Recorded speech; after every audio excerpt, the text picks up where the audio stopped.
Jadi korban penipuan beli barang PS Digo Samo TV di aplikasi Biso Dagang, sehingga mengalami kerugian jutaan rupiah. Ahmad Rizky, warga rumah susun di Kecamatan Bukit Kecil, Palembang, bikin laporan polisi di SPKT Polrestabes Palembang. Apa yang dialami Ahmad Rizky, warga rumah susun Blok 48 Kecamatan Bukit Kecil, Palembang. Jadi korban penipuan beli barang di aplikasi Biso Dagang sehingga mengalami kerugian jutaan rupiah. Akibat peristiwa tersebut, korban datangi Sentra Pelayanan Kepolisian Terpadu Polrestabes Palembang bikin laporan polisi.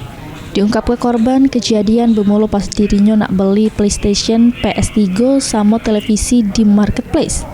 Sesudah itu, oleh terlapor disuruh ngasih saldo di aplikasi Biso Dagang, sehingga korban ngisi saldo sebesar 2 juta rupiah. Sesudah itu, korban disuruh terlapor masuk ke nomor resi di link yang dienjuk oleh terlapor, sama diharus ke ngenjuk sama ngisi kode OTP. Namun, tak lama sudah itu pas korban masuk ke aplikasi, saldo 2 juta korban sudah melengket.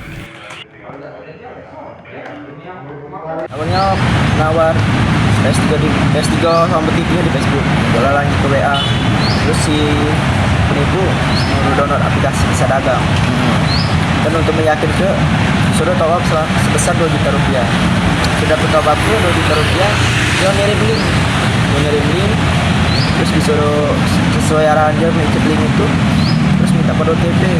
Sesudah kode OTP itu keluar, tak lama tuh saldo di dalam hilang.